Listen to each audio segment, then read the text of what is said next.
Hey, Sailor, Mm-hmm. why Mike Tyson is your top five, brother? And I like to hear this. Basically, he was the most, I would say, in terms of like lethal viciousness, like an overt display of conquering in the boxing ring. I got it. That's why he's my number two. You're number two. Now, when we was talking about this earlier, you said that Holyfield was playing with Mike Head, right? Now, did you watch any of the fights when they fought? When who fought? Evander Holyfield and Iron Mike Tyson. Yeah, I saw them. Did you think Mike could have finished Evander, or Evander just had a good enough chin to outbox you? What happened was, man, really, Evander Holyfield caught Mike on the downside of his career, yo. You think about it, he was in the middle of all that, of all those cases and all that shit. Yeah. He was on the downfall. At the time, he was strung out on drugs and shit. So, basically, Titans' external situations outside of the ring gave Holyfield a better advantage to beat him. Don't you think? Like when he got his ear bit, Right. Mike Tyson said he did that to him because homeboy kept trying to cut his eye open illegally. So like, he was like, fuck it, we'll all be some cheap motherfuckers. Yeah, you talking about with the headbutts and shit. But if Holyfield had to take on Tyson when he first came out, Holyfield would have got knocked the fuck out. Plain and simple. So you saying that Holyfield as a cruiserweight, because remember, Holyfield was a cruiserweight and Mike was still a heavyweight champ. Undisputed heavyweight champ, might I add. And during that time, they supposed to fought when Holyfield had the fade, remember? And then the fight got put to a halt because that rape case with Mike and that girl, Desiree Washington. Remember? That's supposed to have been the fight of the century. Yeah, so in regards to that, though, it was just Holyfield had an advantage because Mike's head wasn't all the way there. Mm-hmm. So Holyfield had that to his advantage. Mm-hmm. Now, let me ask you this, though, brother. Iron Mike Tyson was flooring everybody during that time, and Evander Holyfield just coming out of cruiserweight division. Who you think will win with both of them in their prime? Oh, Mike. You got Mike? Yeah, nigga, he fought niggas. He really did shit. Evander didn't really fight nobody outside of Mike and it was Mike, Riddick Bowe, and Lennox Lewis. I think that's all Holyfield had. He only had like 3 hard people under his belt. Mike had some niggas under his belt. Well, yeah, David Tour, you had Ray Mercer, you had Tommy Morrison, you had Big Boy George. I mean, you had some hitters out there during that time, bro. Yeah, they were mid-tier though, bro. They were mid-tier. You know what I'm saying? I think wasn't the Klitschko brother, when did the Klitschko brothers start coming out? Like around Riddick Bowe? They came in a little bit like around 97, 99. Like they came in the 90s. Yeah, that's what I'm saying. Now let me ask you this one though, bro. Do you think any of the Klitschko brothers could knock Mike Tyson out? No, nigga, that would have never happened. I don't know, brother. With Emmanuel Stewart. And you know that, was a different breed, bro. That'd be like trying to say, can Ryu go up against Goku? Mike would have never. I can't even front on that. Mike would have I don't know, brother, because honestly, yo, with that tutelage and that knowledge from Emmanuel Stewart, you know who Emmanuel Stewart is, don't you? Yeah, he was good, and I'm not saying that the Klitschko brothers are bad. Mm-hmm. What I'm saying is, man, Mike was on a different kind of time, bro. Well, when he had Customato, yes. When he had all these other different trainers, no. Mike had too many distractions around him, bro. That was his problem. You know what I'm saying? With the money and the fast women and the cars and the drugs and all. Mike Tyson was not focused, yo. When Cuss died, Mike was all over the place, you feel me? And then you got Don King all up in his pockets. You got this brother got to be like on radar and shit and wonder what's going on with his money. So of course, the nigga gonna get knocked the fuck out by niggas like Buster Douglas and shit. Got too many distractions going on and shit, bruh. To my understanding, they said that nigga didn't even practice for the fight, my nigga. Yeah, he was that sure of himself. That's a horrible sign of arrogance. Mike was that sure of himself. Right. Especially against but you know what I mean? I know he got, but he eventually got his get back on that shit. He fucked some boy up that second time out. Mm-hmm. I mean, Mike was losing in points anyway during that fight when he fought Buster Douglas. What really brought the fight back was when he knocked Buster Douglas down late in that fight. But it still didn't matter because the nigga got hit with a combination and in the straight right knocked him the fuck out. My man eye was swollen. Mm-hmm. You know what I'm saying? And it looked right then and there. I don't even think even the knockdown finished Mike. I think Mike mentally was done. Mentally, when he got knocked down, he could have got the fuck up, yo. Yeah, man, but at the time, though,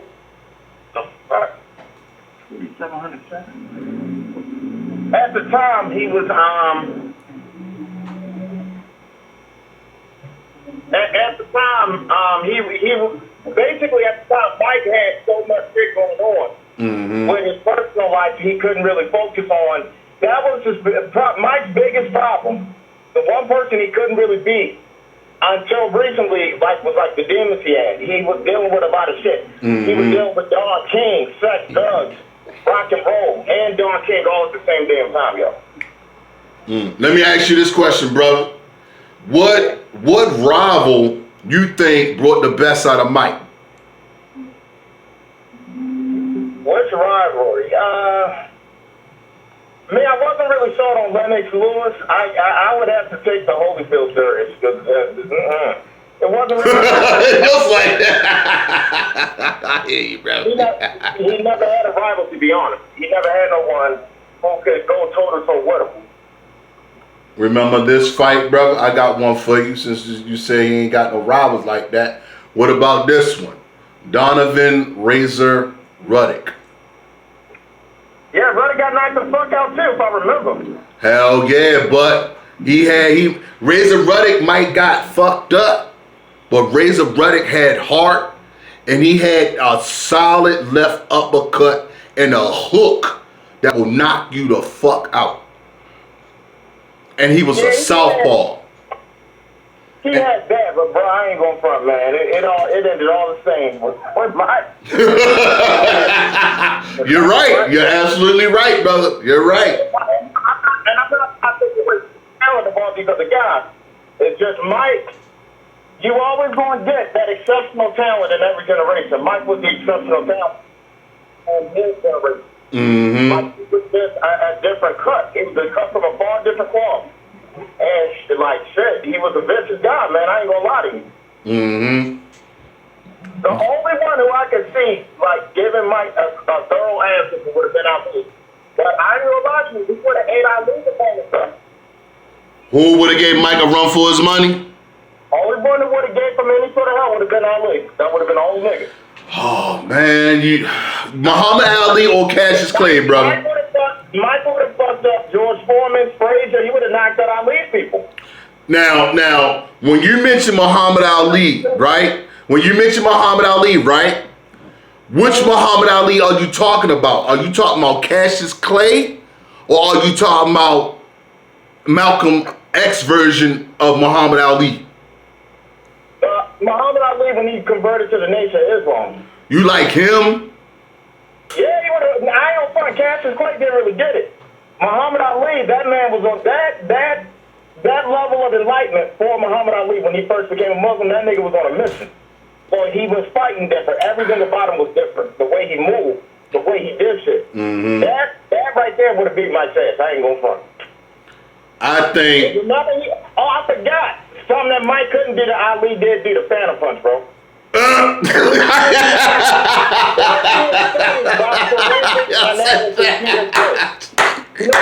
Yo said that shit. How would you say, bro? How yo? What'd you say? The Phantom Punch is still being studied to this day. They said that shit shit was inhumanly fast. Man, you know damn well he ain't hit no goddamn Sonny Liston, bro. Stop the cat. Bruce Lee could lift your ass off the ground with 1 inch, a 1 inch punch. Right, I know. To get your ass, Bruce Lee did. Mm-hmm. Ali was able to get your ass without you having to see it. Come on, brother. He did not hit no damn Sonny Liston with that punch. Come on, brother. Come on, bro.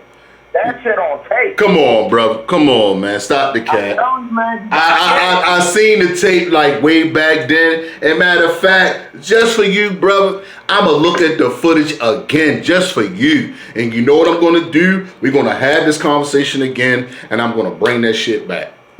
I'm telling you, gotta see it, man. See, Ali was. I got you. Yo, and keep in mind, I'm not just naming anybody. Like, if I was gonna be on some bullshit, I would have a tougher time debating Sonny Liston or George Foreman. Right. George Foreman did his thing too. Cause I remember he knocked out Roger Moore's ass, but not at 41st. Right. So, no, they all did some shit, but bro, Ali and Tyson, man, those two motherfuckers were just on a different path, nigga. They were just different. Oh, okay. I understand. I can't lie, bro. I can't lie about that shit, because, yo, they did shit that especially Ali. Man, nobody knew to this day they still studying a Phantom punch, bro.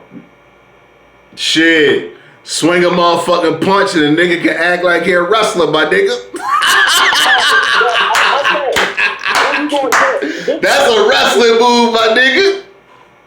This ain't WWE, bro. This is real life. Yeah. Ain't nobody gonna go along with a punch that humiliates. Nobody gonna go along with the shit with some shit like that. Right. That was humiliating to get got like that. I dig it. I'm digging it.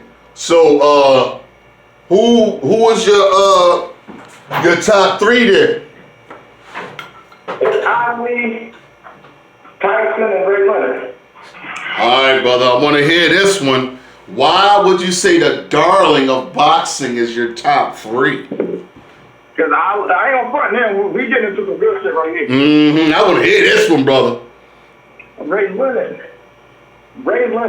He had hands, yo. That motherfucker had the most flashiest array of an offensive arsenal. Right. He did the flurry. He would do shit. So he would knock your ass out, but it was more brutal. And in the sense that he would hit your ass with a flurry. And then jumping up off that ring, he hit your ass with a strong right. I'm not gonna cap, brother. I used to be a Sugar Ray Leonard fan back in the day when he fought Marvelous Marvin Hagler. And I like Sugar Ray Leonard because my father was an amateur boxer, right? And they called him Sugar. Like, my father nice as shit, y'all. He had good lateral movement like Sugar Ray Leonard. He would slip out, he would dance, move around and shit. Good footwork, all that shit, move just like Sugar. But I don't think personally Sugar Ray Leonard had a good chin. Honestly, especially when he went against Tommy Hearns, Marvin Hagler. Marvin hit him with a good couple of shots, brother. Roberto Duran. He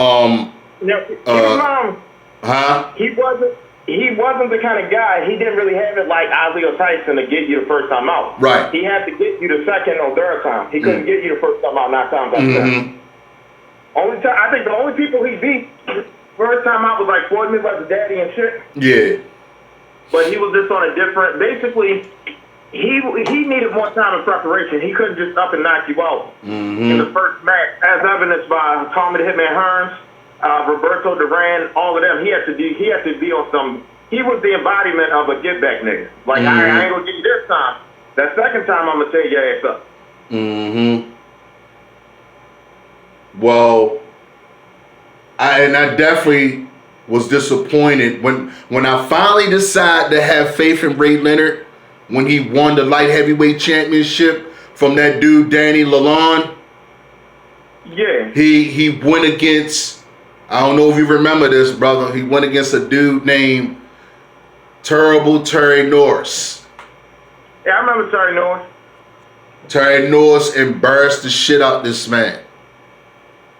I was so hurt, yo, as a kid.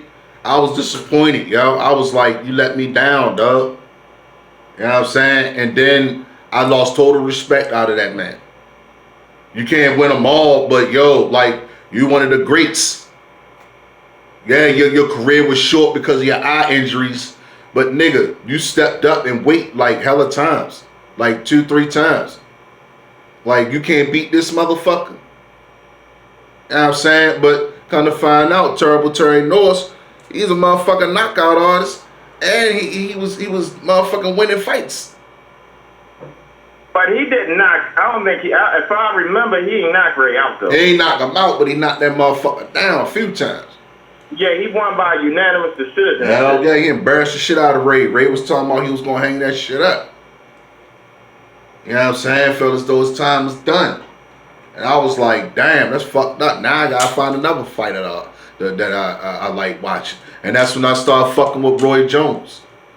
Roy Jones, he was so fast and elusive. His hand speed was like really off the hook, yo. Like his lateral movement, his punching power, especially when he throw his straight right hand and then he'll slip out. Like, Roy Jones was nice as shit, yo. Especially when he could switch hands, all that shit, yo.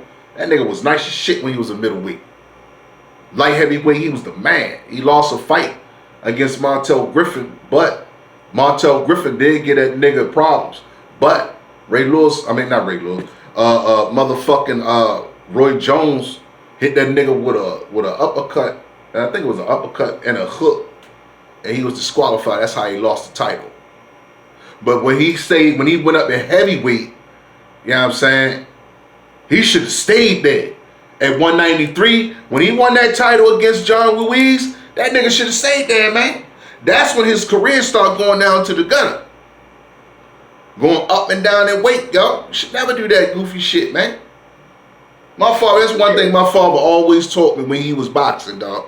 If you box and you go up in weight, stay in it. Just keep going up. Because if you keep going up and going down, it's going to take so much fucking energy to try to get that shit and lose that shit. You know what I'm saying? You absorbing hella energy. About time the fucking fight come, nigga hit you with he'll pluck you in your fucking face. Nigga, you fuck around and fall on the floor. You done. Off of one good shot. That is true though. Going down a weight class, it does throw the boxer off. Mm-hmm. It does. Yeah, it fucks you up, yo. Like, you overexerting yourself. You burnt yourself out. So basically, Roy Jones jumped from 193 to 175 to fight Antonio Tarver. Antonio Tarver just basically finessed the shit out of Roy. I got you now, goofy. I'll say this. Like, Tarver, I ain't really like that nigga too much. Right. Because he waited really. Tarver was one of those, because some people do that. I'll just wait till this nigga get walked up. Mm-hmm. And then I'm going to do something. Because I ain't going to front for him. Roy Jones was beating his ass up until Roy Jones, when he fought a Muslim brother and got hit in the head. Mm-hmm. When that happened to Roy, that was it for his career, man. Right. Like, yo, like, Roy best days was when he was a middleweight and when he was a fucking light heavyweight. I loved it when he fought Bernard Hopkins. I loved it when he fought James Toney, especially James Toney. James Toney started talking all that goofy shit. That's because you beat Michael Nunn and your ass was dominating the shit, nigga. Doesn't mean you're gonna sit up here and bully Roy Jones Jr., nigga. You know what I'm saying? Like, Roy fought a lot of motherfucking niggas, yo. And when he ain't never run. Huh? He ain't never run. He ain't ducking dog the motherfucker. I respect the boxer more when they don't run from shit. They like fucking will fight. Like, that's something that I gotta give him. Like, yo, he never ran from shit. Mm-hmm. Who ain't never run from shit? No, well, Roy Jones never ran. He all right. Hell yeah. He never played that shit. He was like, fuck it. If y'all want to fight, let's just go ahead and get it going. Now, let me ask you this question, brother. When B-House decided to stay in the middleweight division all them years, right? And when Roy Jones was dominating the light heavyweight division all those years, right? Remember when they was calling each other out and shit? And shit like that? When B-Hops went up in light heavyweight and Roy would have stayed there, who do you think would have won that second fight, bro? Sorry, can you repeat that? Who would have won the second fight between Bernard Hopkins and Roy Jones if Roy Jones wouldn't have became a heavyweight? No, Bernard would have won. Who would have won? Bernard. You think B-Hops would have won? Yeah. I don't know, brother. I mean, he did have a good run when he knocked out Felix Trinidad. Because to put it into a perspective, right? When they met up in 2010, Bernard beat Floyd. Bernard beat Roy. He dominated the shit out of that motherfucker in the second fight, dog. Yeah, that's why I know that if it happened earlier, Bernard would have won that too. I don't know, brother. Earlier than that, I don't know, but the first time, shit, Roy Jones outclassed Joe. It really was a defensive chess match, the first fight, because nobody really couldn't take advantage of each other. You know what I'm saying? It's just that Roy was more slick and more quick. I just made a rhyme. Slick and quick. I like that. But yeah, who your top four, brother? my top four, it would be after Ray Leonard, it would be Tommy Hearns. Hey man, that's my nigga, yo. Yeah. I miss Tommy, yo.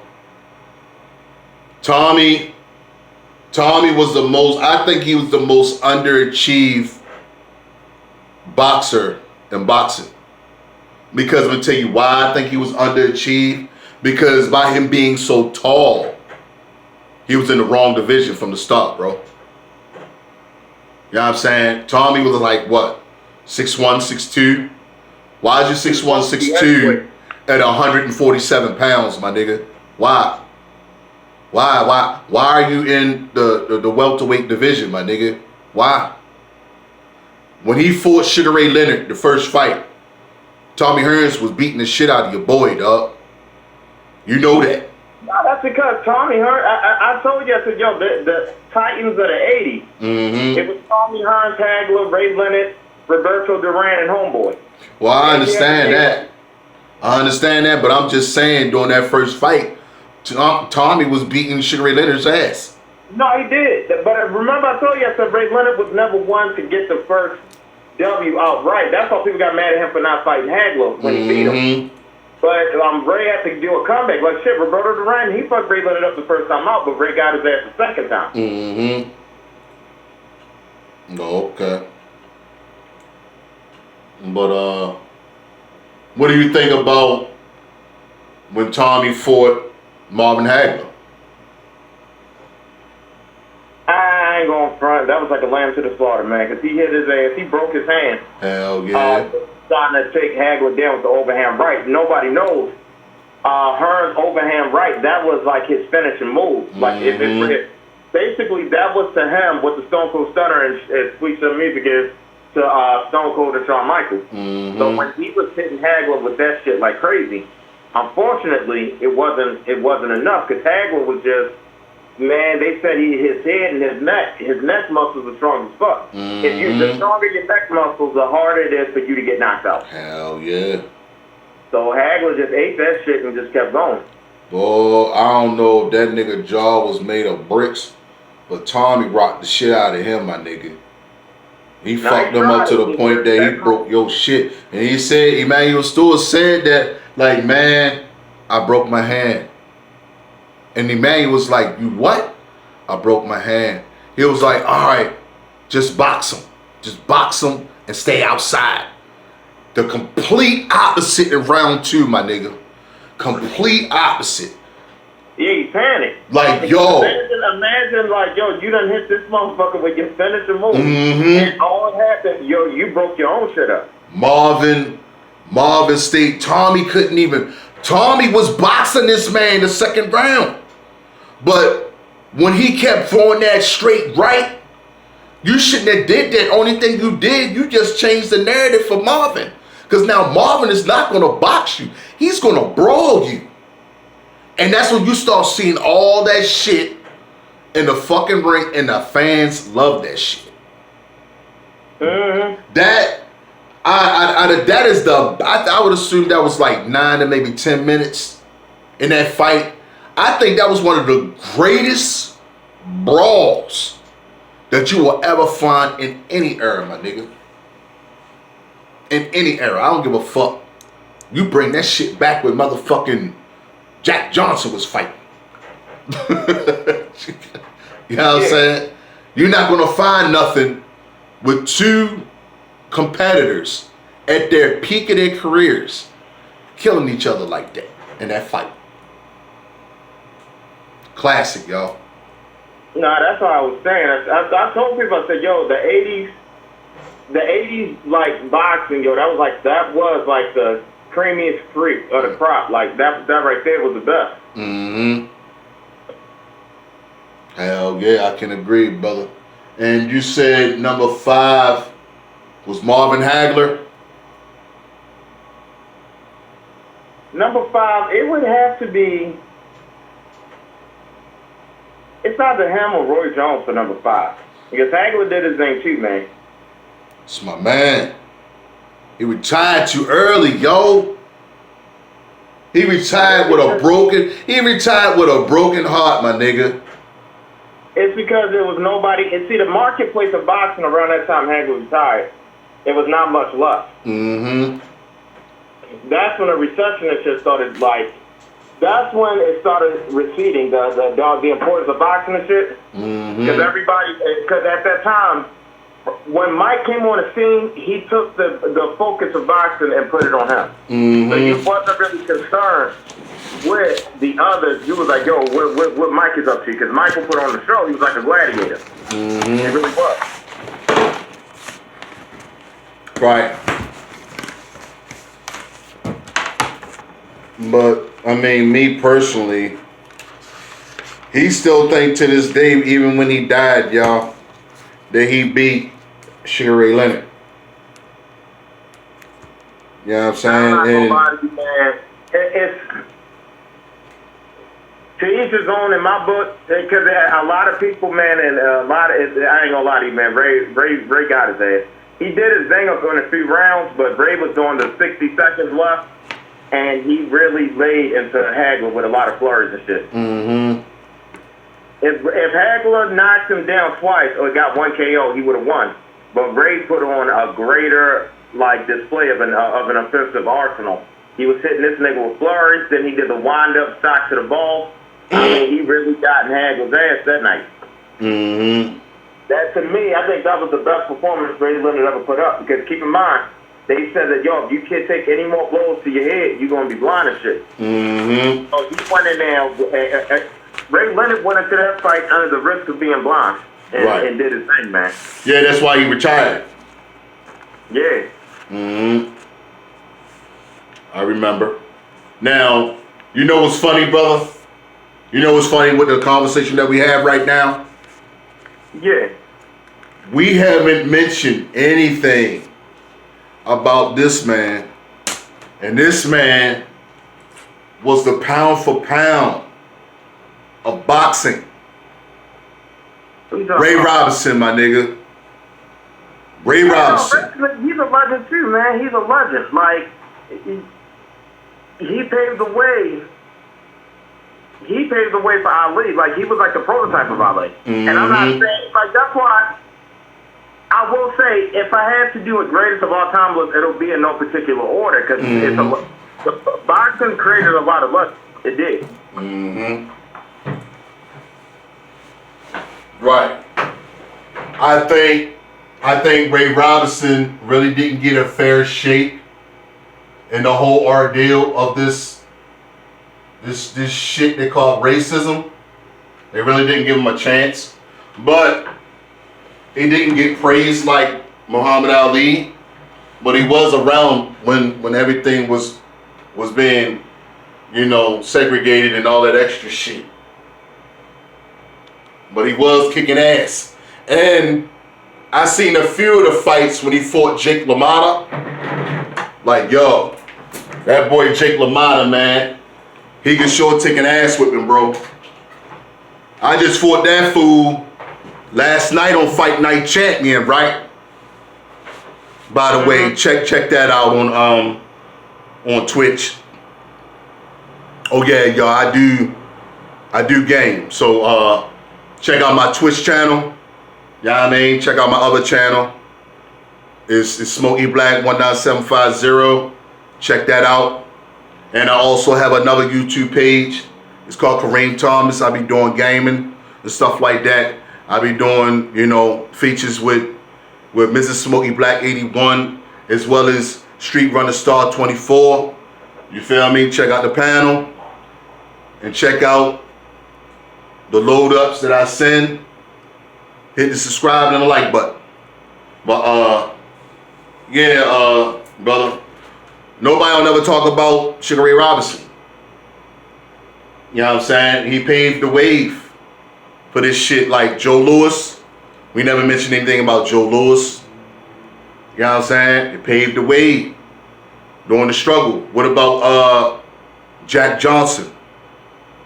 He really went through shit. You feel me? Like first black heavyweight champion. And my mans was fighting like all around the world. You feel me?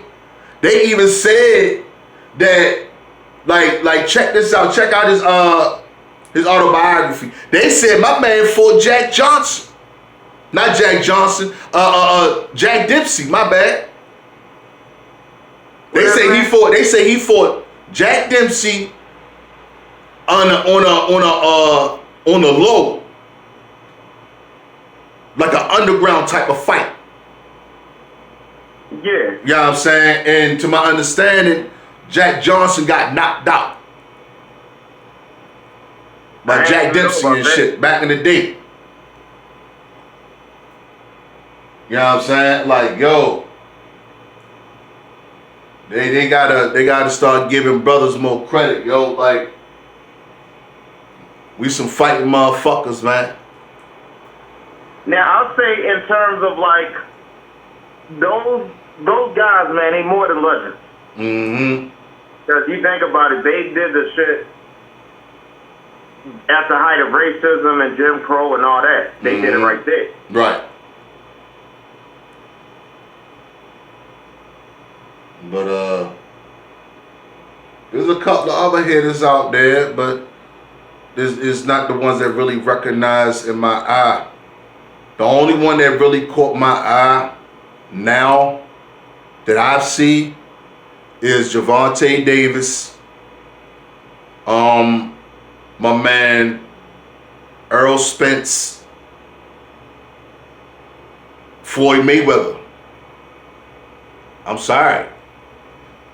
That I see right now. Floyd can fight right now if he wanted to. No, he can. It's just Floyd. Angle, bro.